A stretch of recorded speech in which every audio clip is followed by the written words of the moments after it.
Good Will Hunting is one of the most popular films of the 90s. It was a surprise box office success and won 2 Academy Awards. People love this movie, and today it's considered a modern classic. So what's my problem with it?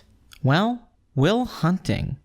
What? Now normally a single flaw wouldn't be that big of a deal, but the problem here is that Will is the protagonist of the story. But Ben Affleck and Matt Damon won an Oscar for the screenplay, so it's gotta be great, right? Good Will Hunting is about as cliche and by the numbers as Hollywood movies get. You could see why it made so much money. The film is a total crowd pleaser, and clearly a vehicle for both Damon and Affleck to become stars. Will Hunting isn't a real person. He's about as cartoonish and over the top as a movie character can be. He's not just a genius, but he's a super mad fucking genius.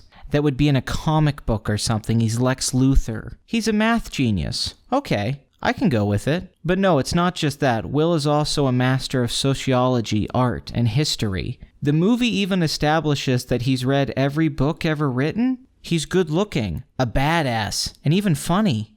Now, if this movie was like Groundhog Day and Will Hunting had lived the same day 1,000 times, I could buy into this more. But he's just some random guy. We constantly hear how nice he is through his friends and people talking about all of his potential, but the movie keeps presenting him as a total prick. And the way in which the screenplay tries to make you feel sympathetic for him is writing for dummies. Will grew up in a foster home and was abused, so because of this, he doesn't want to get a 6-figure job and leave his friends in Boston. He just wants to hang out with them all day and drink and do a shitty labor job. Why not just get a job somewhere in Boston and hang out with your friends on the weekends? Hell, with the kind of money you could be making, you could buy your buddy a new car and he wouldn't have to drive everyone around in that piece of shit he has. So Will Hunting, to avoid going to prison, has to go to therapy. He gets hooked up with Robin Williams, the single best part of this whole goddamn movie.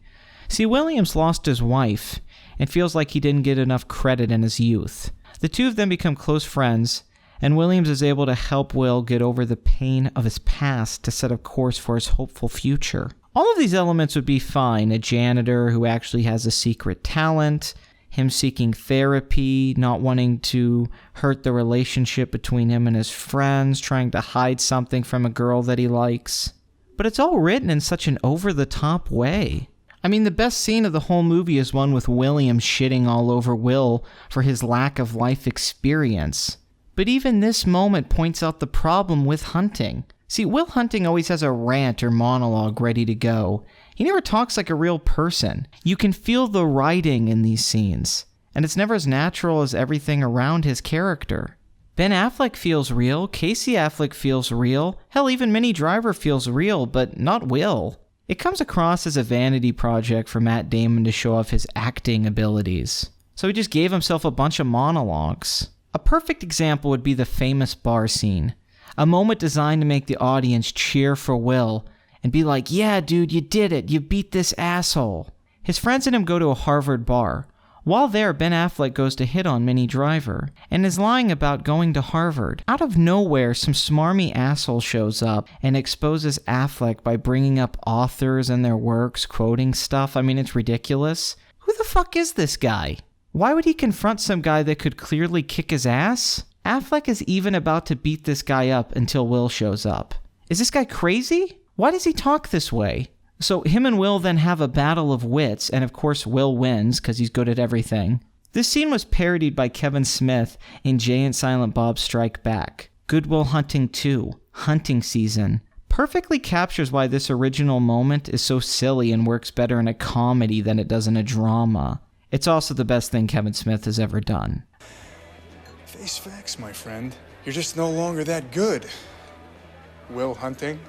So after exposing this guy as someone who just paraphrases the works of others, something that Will does in the earlier part of the movie, Will asks him to step outside because once again Will is a badass and very violent, and this guy doesn't even seem to notice he's like confronting these buff dudes. The guy leaves the bar like a pussy, and Will gets the girl's number. He then goes up to the guy and says the famous, "How do you like them apples?" line. This sort of moment shows the movie for what it actually is, artificial and contrived. I mean, it wouldn't be out of place if Will turned out to be a superhero at the end of this thing, sort of like Bruce Willis in Unbreakable. Or maybe this is an origin story to a supervillain, Bad Will Hunting. Hell, halfway into the movie there could be a fucking meteor coming to Earth and Will has to join NASA, go into space, and save the Earth. Without any fantastical elements, the writing of this character doesn't mesh with the rest of the movie. Why not just make Will an actor? That's what Damon is anyway. He's some janitor at an art school and gets involved with a theater program.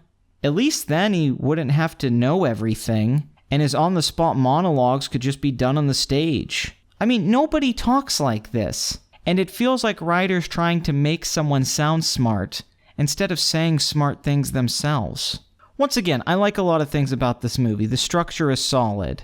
Gus Van Sant's shot composition is some of the best of his career. Sure, it's not Drugstore Cowboy or My Own Private Idaho, but it's still pretty damn good.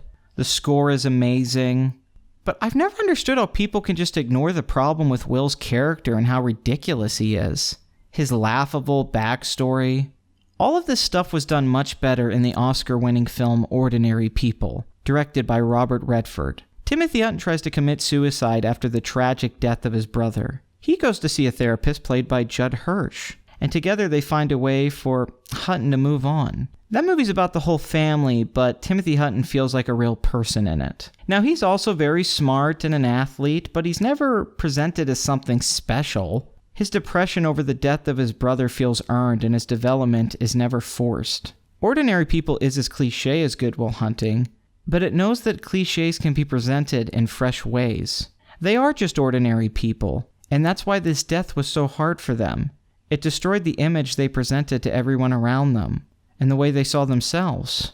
The perfect American family, but not anymore. It's about learning to connect again. If you like Will Hunting in this movie, I don't want to take that away from you, but I hope you can get at least somewhat what I'm talking about. I could have went into more detail and shown clips and explained my point a little bit more, but this is more just made for fun. Please don't think I hate the movie. This is just something that's bothered me for years after I've seen this movie a dozen times.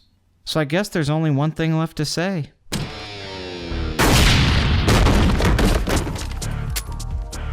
Applesauce, bitch.